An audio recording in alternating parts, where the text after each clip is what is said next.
I'm good. Hurt. Plug your ears. How's that? Oh, fine. Did he go all the way around us or what? Yeah. Completely. How many toms do you think there were? Like 4? At least 4, maybe even 5.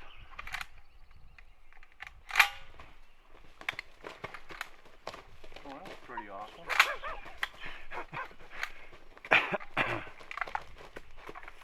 He got a long beard.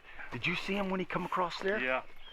But there's no way you could shoot. There was no way. I could have, but I'd have had a shot right over the top because I wasn't turned around, you know? Yeah. Did you hear me telling you turn around? Yeah. Because he'd come up behind? Yeah. Because I spotted him over there. Yeah. It was him and a Jake. And they started coming back this way, and I heard him spitting and drumming coming back this way. And all of a sudden, he just comes across, right that little deer trail or whatever that is right there. I didn't think there's no way he'd come across that creek. He crossed that creek like it was nothing. Yeah. That was cool, man. I should have brought my 14. I could have hammered that thing, I think. See, and I'll tell you something. This spot right here, every year, they're right here, opening. Yeah. They weren't here. Really? They weren't here. This is the first time I've seen them right here. And they're always here. All year? Huh. I don't know why. I think.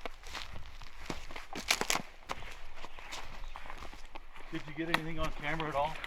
I got some. A tree is in the way right when you shot, though, but I got him coming down into the creek.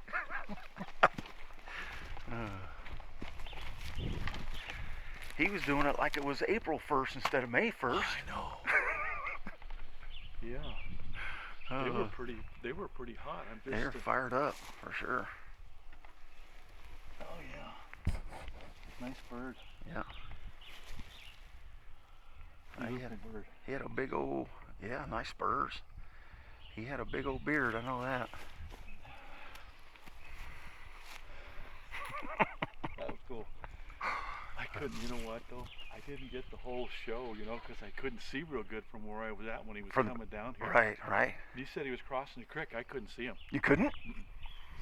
I saw him up on that little flat there, and he was spitting and drumming. There was a Jake back behind him, and all of a sudden, I called to him, because I hadn't called to him after he was over there a little bit. I called to him, but when he started to come across there, I didn't call to him.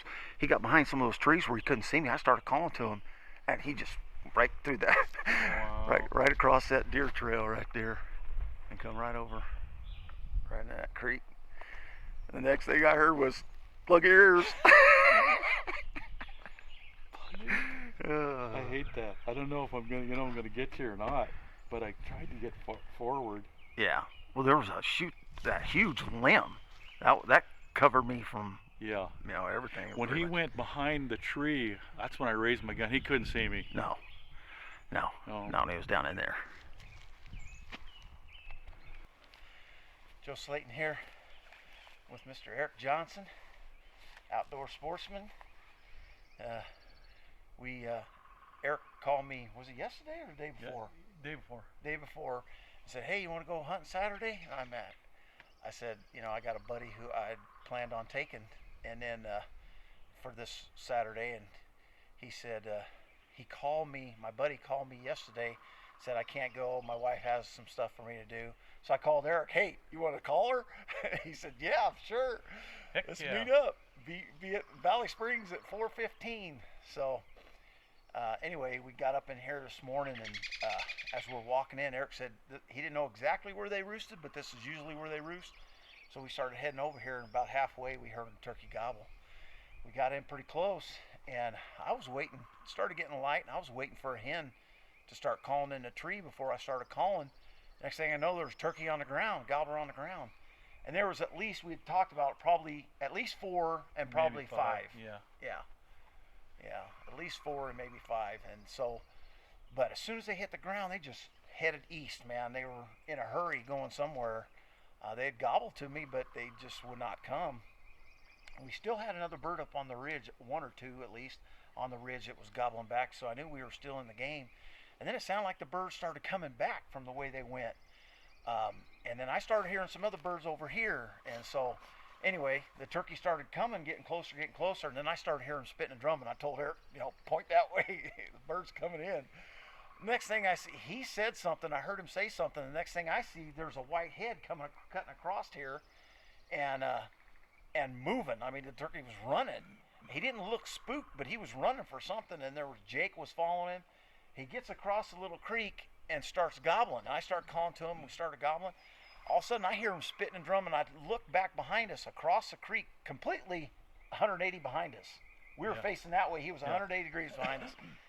Turkey started coming in from behind us, and I told Eric, turn around, the turkey's coming in from behind us. And he got behind some trees behind us, and I started calling at him. He gobbled 2 or 3 times. The next thing I see, here comes this turkey down this little deer trail, crosses the creek. I'm telling Eric, he's coming across the creek. He's across the creek, and he's walked this little deer trail all the way up. And I heard Eric move a little bit, but I didn't know exactly where he was at, because we were sitting on, there was like a tree that had like 5 different huge limbs coming out of it, and I was on one side of the limb and he was on the other. And next thing I hear was him saying, "Plug your ears." That turkey come right up on this little trail, and he was up above and shot, and no problem. Turkey's only 20 yards shot. 20 yards, yeah. TSS 9s. Yeah. I was overgunned. just a tad, but that's all right. You would have been overgunned if it had been 40 yards out there too. So Joe, you did a fabulous job calling this bird. I thought they were leaving, and then all of a sudden here he come back. I mean, they were a long ways away. I'd say they 300 yards away or more, and then they come back and brought him right in. It was awesome. It was great morning. They acted like today is May 1st, and they had acted like it was April 1st. I mean, they were gobbling like crazy. They were moving fast. Yeah. They were doing things they wanted to do, you know. But it's been a great morning, great hunt, and Eric's got a beautiful place here. It's got a bunch of turkeys on it. He said that early on in the season, there wasn't a whole lot of turkeys here, and then he was here driving around last Wednesday or Thursday this week, and he said, "I saw 5 gobblers." He said, "Let's go." Yeah. So, anyway, congratulations, man. Thanks, Joe. Good job. Great.